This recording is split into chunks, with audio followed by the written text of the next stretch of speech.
know the on-off button. He doesn't know it can go off. Hey, I want to ask, I don't like our pick. Scott, who do you like? Hang on. Oh, at One Pick Wonders, this is Wild Card Week, coming off a win last week with San Francisco. Giving you the best pick for every week. Currently working with your NFL. Volume down a little bit. I am looking at the board for Wild Card Week. This is one of the second highest cover, but the heaviest betting money is going on this pick. Don't say what it is yet. The lowest cover being the Rams game, but the money's actually balanced more towards Atlanta. Highest cover is Jacksonville, of course, playing Buffalo, and then New Orleans, followed by New Orleans. Money is slightly in New Orleans' favor. Who do you like? Yeah, who do you like? You like? I didn't do a lot of analysis, but I like the pick. I do. KC at home. Well, why don't you? We'll just stick with this pick, and we'll roll with it. So, well, I just want to say. Well, I want to say that it was like picking the lesser of four evils. They all stunk. This is one of the worst weeks I've ever seen. These spreads are crazy. I don't know what the hell Vegas is fucking pulling, man. These are some fucking bullshit bets, man. Fucking Vegas can kiss my ass, man. Those motherfuckers up there. First of all, let me school you. Vegas does not set the spreads. The spreads are set overseas primarily, and right. Whoever sets them, Vegas. But Vegas just mimics the spreads. They don't set the spreads. Right, but most people in the United States think that Vegas is the one that sets them. So it doesn't matter. Right. Whoever sets them, it doesn't matter. Your bookie sets the spread.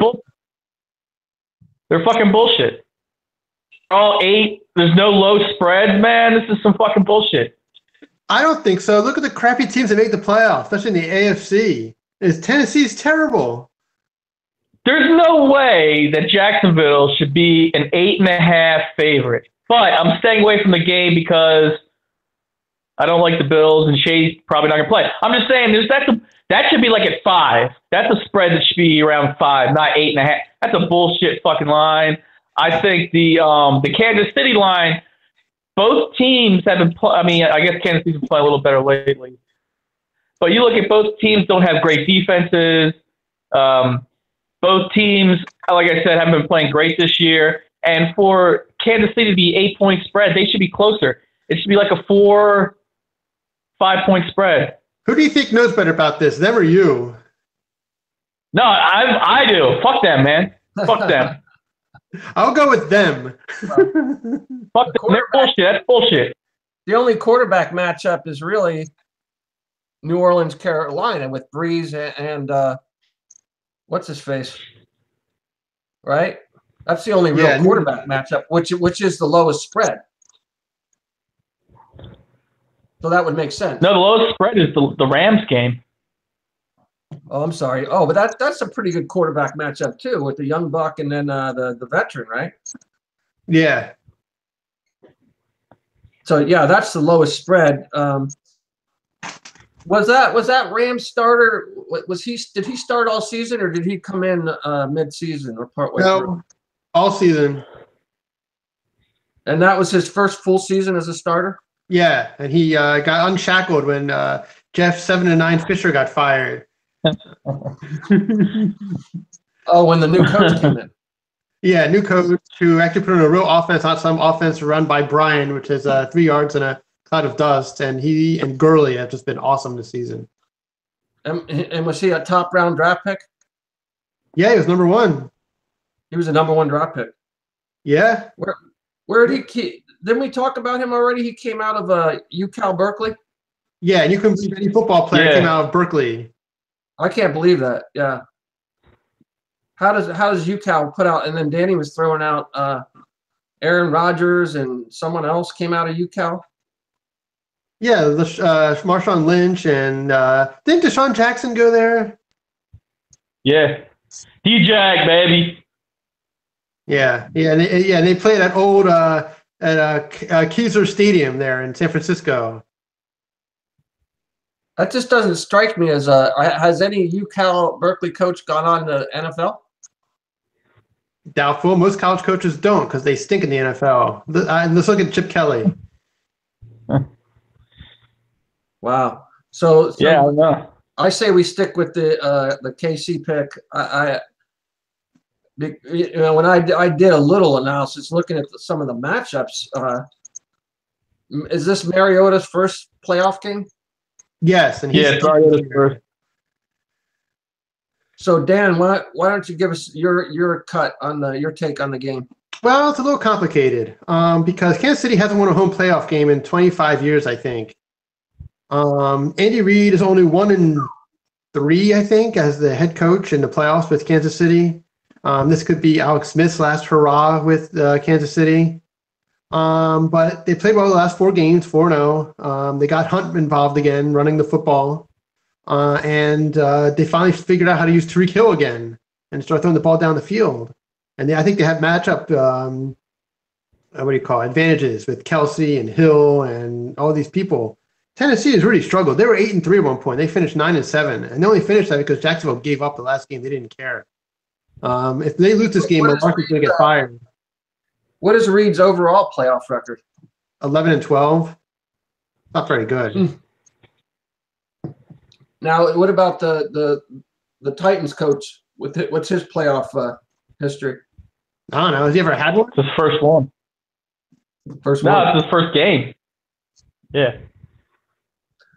So BKO, what's your take on the Chiefs game? Yeah, well, I don't.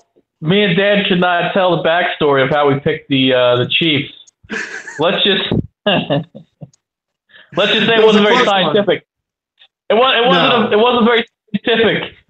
Dan actually liked the Saints. I kind of talked him out of that. I think the only thing that I think I said with the Carolina Saints game is that I think Carolina's going to be able to run the ball because the Saints have one of the worst rush defenses. That's why I think it's going to be closer. But I eventually convinced Dan. So, but anyway, it's a close toss-up between this game and the Saints. But I think as far as the Chiefs game, I think they're playing at home, even though Dan brought up that stupid stat. So I don't know why he would bring something up that hurts us to make us look stupid. Well, it doesn't. So that was every streak can be broken. It's a strike against Dan for being an idiot. Yeah, but anyway, wait, I think it equates to your prediction that Sean Couturier would never be a good hockey player. Yet this year he's on pace for 40 goals. No, it equates to you're trying to say that they don't play good at home on the playoffs. That's what That's in the past. This is a new season. Home field advantage is important. You're trying to take the home field advantage away from the Chiefs is what I'm saying. They have the loudest. Take it away. Because you just said they haven't won in 25 years or whatever. That's just a fact. It doesn't mean it predicts the future. Yeah, but it doesn't take away the fact that they have one of the loudest stadiums. That home field advantage is important in the playoffs. I think that's irrelevant. Look at them. It just depends. They're just a better team. That's what I'm going with. They are better than Tennessee. Tennessee is not a good football team. I get that, but I still think home field advantage is important. Is what I'm saying. Tennessee is used to playing in warmer weather. They're not used to playing in cold weather. Yeah, we'll see how you feel next week about the home field advantage thing. What did you say? We'll see how you feel about that next week when whoever plays the I don't Eagles. want to talk about that. I don't talk about that. I know what you're referring to. I don't really care. So going back to the Chiefs, though, I think, like Dan said, the Titans really backed into the playoffs. It's not like they were on a hot streak and got in. I think weren't they like 7-3 at one point? 8-3, and they finished 9-7. And if they probably would have lost the last game if Jacksonville actually played. If they lose today, Malarkey gets canned. Yeah, so I think they don't have a good passing game. They basically only have Delaney Walker and Rashard Matthews. And I think the Chiefs are going to take away the run game because that's all they have, really. And I think they'll take away Delaney Walker. They don't throw the receivers very much. And I think on the offensive side, I think Kareem Hunt's been playing better since Matt Nagy took over. About 4 weeks ago, they went 4-0 when Andy Reid gave up play calling duties to Matt Nagy. And since then, they've been 4-0. They've been running the ball a lot more with Kareem Hunt. They've had a lot more big plays. And I think Dick LeBeau takes chances. They're going to blitz. I think when you blitz, you put one-on-one coverage with Tyreek Hill and Travis Kelce. And I think that's an advantage. And like Dan said, I guess the fact that the Titans are just a bad team, they kind of backed their way into the playoffs. And I think the Chiefs have been playing a lot better. And I still think home field advantage is important. Number one, you might get some offsides on the offense. You might also, the defense is going to get a head start because they don't have to deal with crowd noise. So I think it's home field. There is an advantage, and I don't care about that stupid stat that Dan threw out. But I have a stat for Dan, Mr. Statman. Since 2010, there's been 11 quarterbacks that have started for the first time in the playoffs. Only one of them has won. So new quarterbacks are 1-10. Who was that? I forgot who won, but since 2010, only one quarterback has won. 1-10. For the first playoff game, is what you're saying. Yeah, if it's their first playoff game. Since 2010. It's not going back to like 1970, but yeah, well, that'd be a little ridiculous. Kansas City sells out their stadiums every game, whether they're having a terrible season or not. Yeah, they're going to bring it. The crowd's going to bring it, man. Yeah, the fan they have a good fan base, unlike a Jacksonville. You know, and they sold out. Yeah, but typically on a normal Jacksonville season, that's not the case. You see the stadium and it's like half full. Yeah, they put tarps up to make it look more full.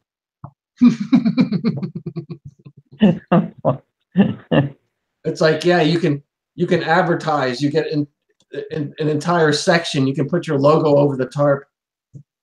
Oh, there you go for One Pick Wonders. Better get that going. Get the GoFundMe going. Yeah, One Pick Wonders over the tarp. That's right. We need a GoFundMe. So I'm looking at Smith. He's been in a Super Bowl, has he? No, he got hurt, and then what's his face? The Kaepernick took over. Has he been in a playoff? Yeah, we already said that. Yeah, with Kansas City, it's been a couple of them. They lost last year to Pittsburgh. I'm liking the matchup. Obviously, the quarterback matchup. Mariota's first rodeo, and A. Smith. A. Smith was a former backup for who? No, he was the number one pick of the 49ers, and Kaepernick was his backup. Oh, okay. And then he moved over. Now, and then he got hurt, and then Kaepernick took over. I also find it funny that the fourth leading rusher for Tennessee is a cornerback. A. Jackson. Yeah, Dory Jackson. Use him on both offense and defense. You know, when he goes both ways. Yeah, well, I can tell you watched a lot of Titan games this year, but yeah, well, not in that way, but yes, he does go both ways on the football field. Well, who knows? He might go both ways. The top receiver. For Tennessee is the top receiver for Tennessee is a tight end and not a wide receiver. Yeah, that's they like to go to Delaney Walker because shitty. Because what? The receivers are shitty. You're broken up. What'd you say about D. Walker? I think Brian left us. No, I'm there here. He is. That Delaney Walker's their leading wide receiver because. Well, that's what I'm saying. I'm liking the matchup, and you know it's a big cover, but like you said, all these factors play in with personnel matchups and home field matchup, coaching. I think it's a legit cover. I don't see a better pick. Maybe there'll be better picks come. What do we call it next week? This is the wild card week, and next week we call it division championship week or something. Divisional round. Yeah. Divisional round, championship round, and then the Super Bowl. All right, so let's have Super Bowl predictions. Danny, go. I don't know. It's going to be New England versus, I don't know. New England versus. Yeah, I mean, basically, I mean, they're unbeatable at home in the playoffs. They don't lose at home, Belichick and Brady. And the other teams are terrible, and Pittsburgh's scared of them. Even though Pittsburgh probably has a better team. Let me phrase it this way.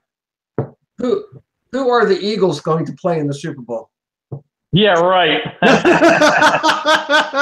Full stop. See, that's my home field advantage argument with the Eagles. I don't think it really matters. Well, we know Minnesota's going to be playing because they'll be the first team to ever have a home stadium Super Bowl. So New England versus them. There you go. There you go. Are you on board with that, New England, Minnesota? Yeah. That's what what's that? The the football power index, the FPI. Yeah. They have the highest percentage. New England is at like 40-something%, and the Vikings are at like 30-something%. But those are the highest of all the. So the FPI has the Vikings versus the Patriots. I wouldn't sleep on the Saints, though. They have a chance. Especially if they have to play in Minnesota as a dome, so I think that helps them. True. Speaking of which, have you heard anything on the weather for today in Kansas City, other than cold?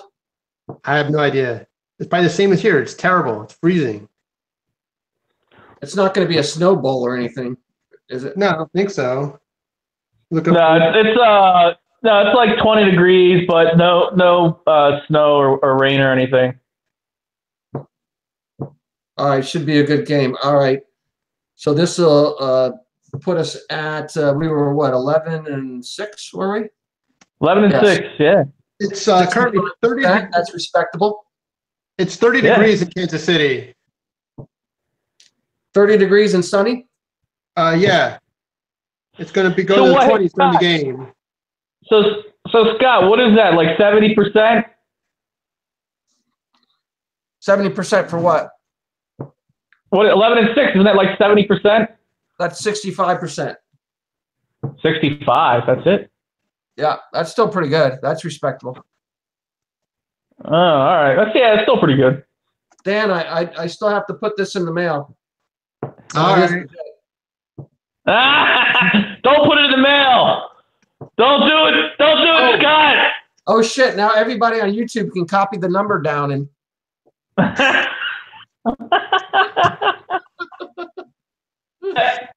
Hey, Scott. So Dan showed me that we had someone actually commented last week. Yeah, we had a comment, and then he asked for a follow-up pick, and I gave him a losing pick. Yeah, I think it's not very well. He told him the Redskins against the Giants last week. Yeah, I said Redskins. So we lost by 1 now. Oh, I'm sorry, the unnamed Washington team. Yes, Washington, the Washington football team. Hey, isn't that the first time in the history of the show that someone's asked for advice, right? Yeah, we lost our one fan already. I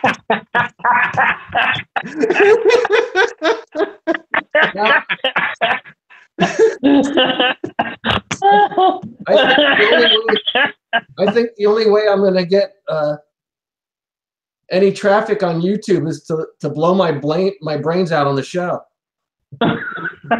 Yeah, that would get some. That'd be quite dramatic. That would be. Or we could just. My idea has been to hit Dan in the balls with a baseball bat. Yeah, but that would entail you leaving your apartment. Yeah, that's not going to happen. No, you need a TV. And I don't think Riley Kelly would like that too much either. Oh my God. If Brian took the camera around his apartment, I bet we'd get some viewers. Yeah, the EPA.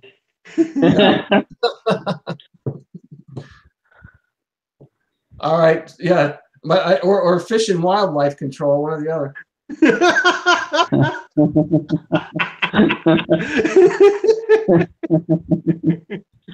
But Dan, I will put the check in the mail or the money order in the mail if somebody doesn't hack the number on YouTube and recreate the money order prior to then. All right, sounds good. All right, so let's hear it. Go Chiefs. Go Chiefs. Go Chiefs. All right, next week, fellas. All right, see ya. One pick wonders. All right, take care. All right, see ya.